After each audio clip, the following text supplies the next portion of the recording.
ఉగాది నుండైనా కోటీశ్వర్లవ్వాలనే కలను నెరవేర్చుకోండి. వెంటనే జేకేఆర్ గురువు గారికి కాల్ చేసి అపాయింట్మెంట్ తీసుకోండి. హాయ్ హలో నమస్తే, welcome back to Suman TV. Kerala జ్యోతిష నిపుణులు, ప్రముఖ astrologist, life skills, money coach, law of attraction Brahmasri JKR గారు మనతో పాటు ఉన్నారు. గురుగారితో మాట్లాడదాం. నమస్తే గురుగారు. నమస్తే అమ్మా. గురుగారు, ఇప్పుడు చాలా మంది సమస్యల కోసమని అన్ని ప్రయత్నాలు చేశాక చివరిగా దేవుడి దగ్గరికి వస్తారు. అవునమ్మా. పూజలు చేస్తారు, ఇంకా ఏవో ఉంటాయి చాలా చాలా. సో ఎన్ని పూజలు చేసినా కూడా కొంతమందికి సమస్యలు అనేవి తీరవు, అలానే ఉంటాయి, వాళ్ళకి ఇంకా పెరుగుతాయి కూడా. ఎందుకంటారు? కారణాలు ఏంటంటారు? చాలా మంచి క్వశ్చన్ అడిగారు. ఇప్పుడు చాలా మందిలో ఈ డౌట్ ఉంటుంది. ఎందుకనంటే ఎన్ని పూజలు చేసినా మాకు ఫలితాలు రావటం లేదేంటి అని. వాస్తవంగా పూజ తప్ప మనలో తప్ప అనేది ముందు మనం గమనించాలి.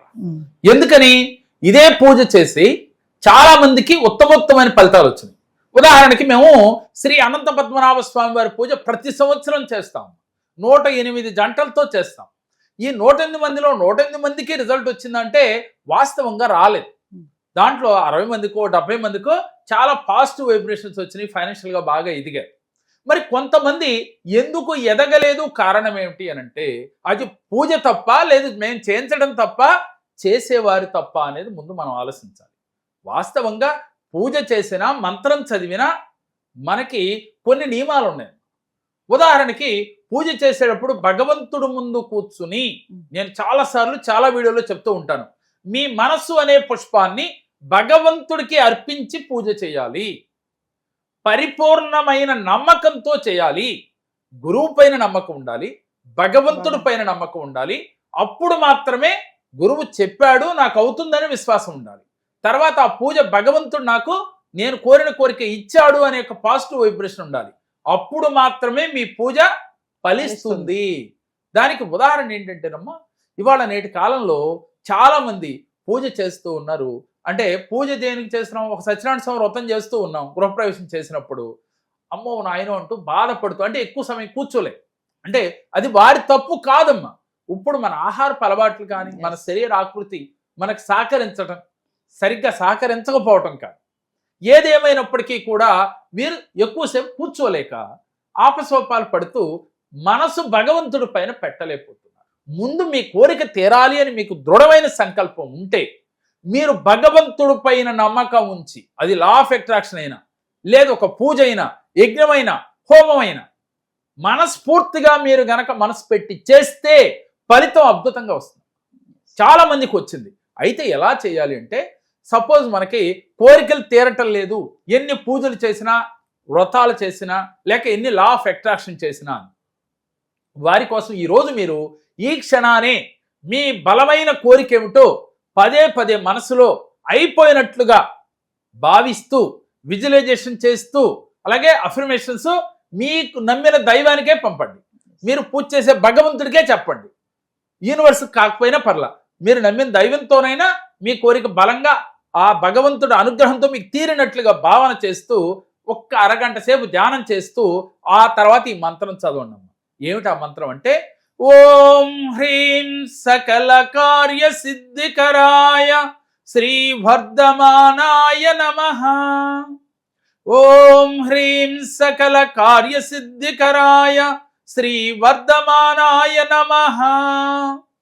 ఏమిటి ఈ మంత్రం అంటే, ఓం అంటే మనం చెప్పుకున్నాం తల్లి, ఈ విశ్వము, ఈ భువన భాండం అంతా కూడా ఉన్న ఓంకారము అంటే ఎనర్జీ, యూనివర్సల్ యొక్క పవర్, అంటే భగవంతుడు, ఈశ్వరుడు అని కూడా చెప్పుకుంటాం ఓంకారానికి.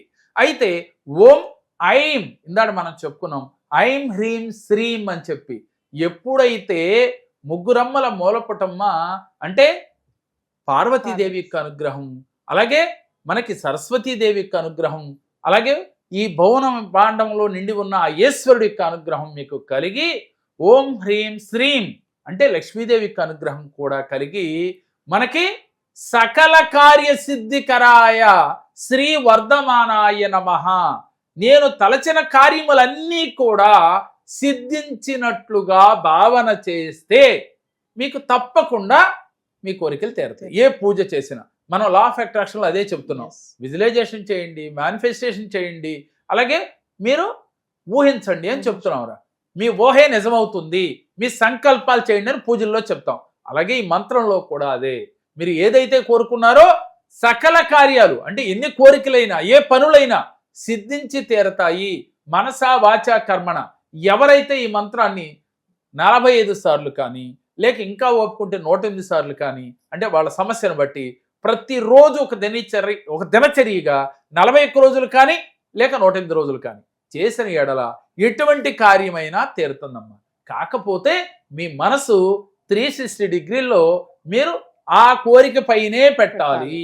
అంటే పరిపూర్ణంగా ఆ కోరిక తీరినట్లుగా మీరు పూజ చేస్తే ఆ పూజ చేసిన భగవంతుడు మీకు ఇచ్చినట్లుగా. సపోజ్ ఏ మతంలో వారైనా మీరు నమ్మిన దైవం ఎవరైనా ఆ భగవంతుడికి అనుగ్రహం కలిగి మీ కోరిక తీరినట్లుగా భావన చేసుకోవటం అంటే విజువలైజేషన్ చేసుకోవటం, ఊహించుకోవటం. ఇలా చేస్తే ఏ పూజ చేసినా ఫలితం ఉంటుంది, ఏ మేనిఫెస్టేషన్ చేసినా ఫలితం ఉంటుంది, ఏ విజువలైజేషన్ చేసినా ఫలితం ఉంటుంది. కాబట్టి ఈ రోజునే మీ కోరిక తీరటం లేదు అనుకునేవారు మీరు ప్రతిరోజు ధ్యానం చేయండి. ధ్యానం చేయటం వల్ల మీకు ఏకాగ్రత కలుగుతుంది. మనసా వాచా కర్మణ మీ కోరిక పైన మనసు పెట్టండి. ఆ కోరికని భగవంతుడు తీర్చేసినట్లుగా ఫీల్ అవ్వండి. ఇలా ఒక మండలం రోజులు అంటే 41 రోజులు చేసిన ఎడల తప్పకుండా 199 కదమ్మా 100 మందికి కూడా తీరుతాయి. చాలా మంది ఆచరించారు, ఆచరిస్తూ ఉన్నారు, ఫలితాలు కూడా అలాగే పొందుతూ ఉన్నారు. అందుకనే మన దగ్గర ప్రతి నెలలో కూడా మనం మణి మంత్ర అనే ఒక క్లాస్ పెడుతూ ఉన్నాం. ఈ మణి మంత్ర క్లాస్ అంటే ఈ కలియుగానికి కావాల్సింది డబ్బు కావాలి. కాబట్టి మనీ మేనిఫెస్టేషన్స్ ఎలా చేయాలి, డబ్బును ఆకర్షించాలంటే ఏం చేయాలి, బంధాలను ఆకర్షించాలంటే ఏం చేయాలి, భార్యాభర్తల మధ్యన సఖ్యత ఉండాలంటే ఏం చేయాలి, అలాగే పిల్లలు ఎదగాలంటే చదువులో డెవలప్ అవ్వాలంటే ఏం చేయాలని మనం ప్రతి క్లాసులో కూడా ఈ అఫర్మేషన్స్ మేనిఫెస్టేషన్స్ ఎలా చేయాలి, అలాగే ప్రతిరోజు మన దినచర్య ఎలా ఉండాలి అనేది పూర్తిగా వివరించి వారితో గనక మేము చెప్పినట్లుగా వాళ్ళు ప్రతిరోజు ఆచరిస్తే ఈ క్లాస్ అయిపోయిన తర్వాత వారు అనుకున్న గోల్స్ రీచ్ అవటమే కాకుండా హ్యాపీగా ఆనందంగా జీవితంలో సక్సెస్ అవుతారమ్మా. ఎందుకంటే పూజ చేసినా అలాగే చేయాలి, అలాగే మేనిఫెస్టేషన్ చేసినా అలాగే చేయాలి.